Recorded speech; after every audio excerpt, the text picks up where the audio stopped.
Today we're gonna see a little bit of guard here. I'm here with Buchecha. Full guard. Lock the guard. That's the first thing I think. First of all, as soon as I get here, if I lock the guard on somebody, it's a tournament, it's a training section. As soon as I grab, I gotta make my grip. I can't lock the guard and be like, okay, then it's time to relax. Yeah, it's time to relax, but you gotta have your hands on the guy. So I can make a couple, I always look for a couple of depends. I usually like to mark the guy's lapel to hold him down, because when you only hold the sleeves, that gives him the right away to start standing up, because I'm holding his arms but I'm not holding his upper body, so he's going to stand up. You know, it's easier for him.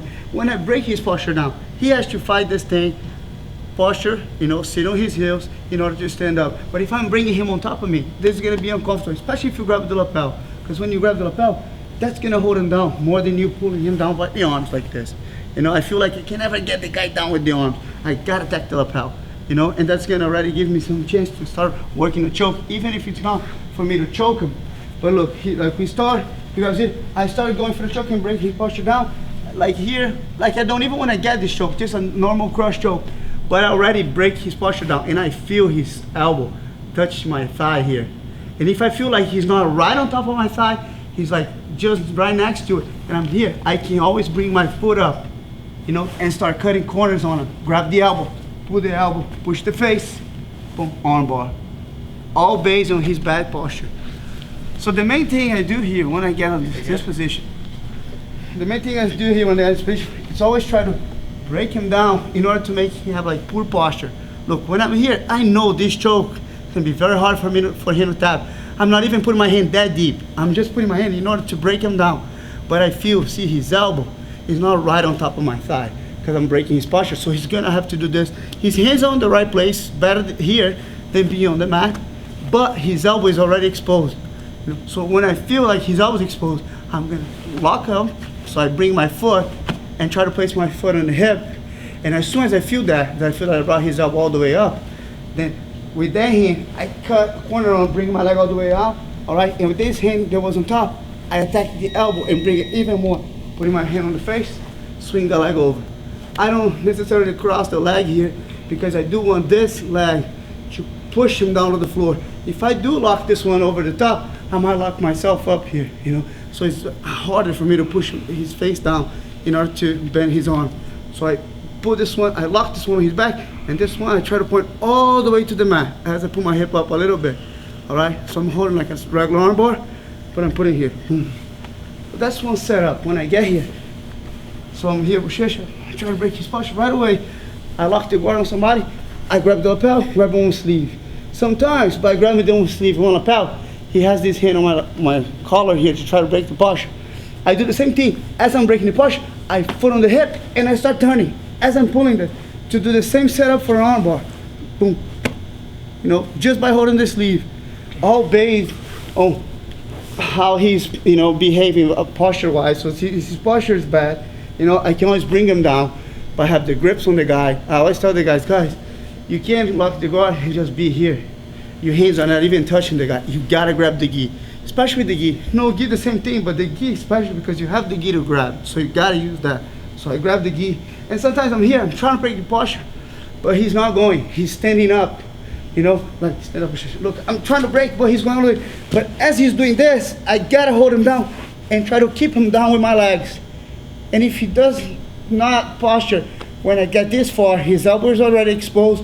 I'm holding him down with this hand and my legs. That's when I hook and go to the arm. Go to the arm right away.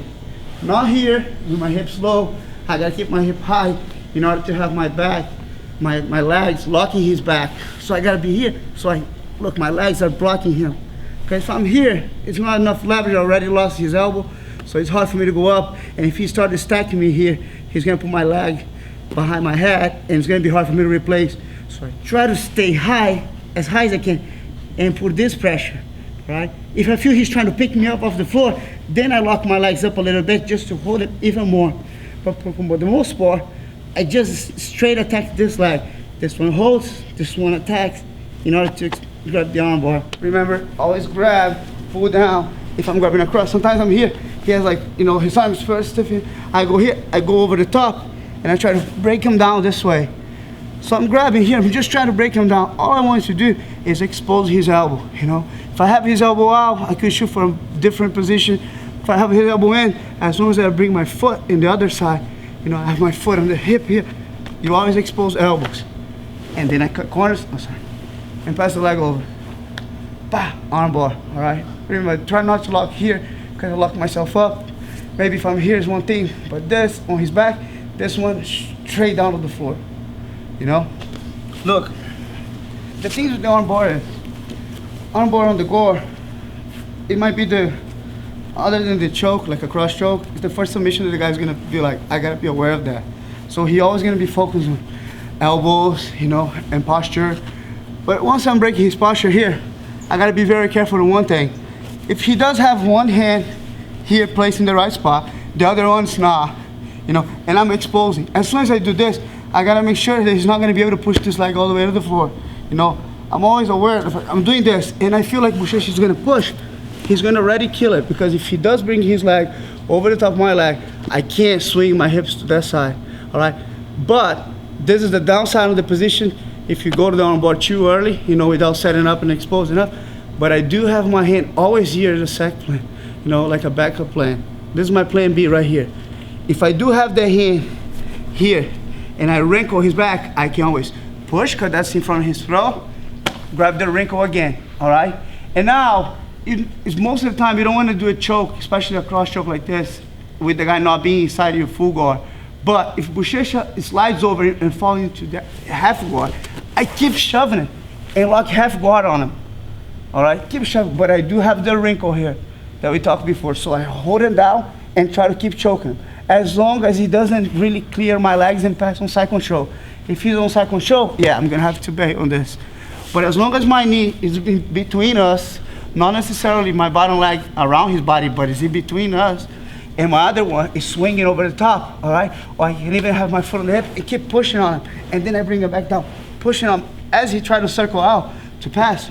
Go circle. Look, I keep moving away from him and shove his head down to the floor because I got the choke here. And then I keep choking, all right? The downside here would be if Buchecha really passes on the side, and I still try to get this, because now he puts in the knee on my belly, or even put too much pressure on top of me, he's gonna escape. But if he puts the knee on my belly and posture, I expose my arm, and then he might get me an arm bar here. Boom. So you gotta try to feel, I always try to feel, okay, I got the hand deep enough, you know, he's already passing, he beat me with my arm bar, so he's passing. But my last resort, I'm gonna attack his neck because his weight. First, too close to me. Second of all, I have my hand too deep on his collar, and I feel like I have the wrinkle here. So I might get a chance to choke him right here. I get all the way on his back, and then I go down, all right? This is gonna be my first time, my first thing, you know, in my mind, if I feel like, oh, I lost the arm bar, I attack the neck right away. But you can't get here and not know the time to let go. If I feel like, okay, I got him here, but he's passing, he's coming over top, he bear hugs my face here, push the, you got, okay, this is, you know, way too, he's way too close to my upper body now, all right? Unless you're able to shrimp out and still put your knee in between to keep choking. So, well, I hope those couple points help your game, bottom and top. Now you're gonna be able to set up a little bit better. And if you feel like the guy's setting you up, you kind of know a little bit of what he's thinking, might be thinking, and where he wanted you to go, all right?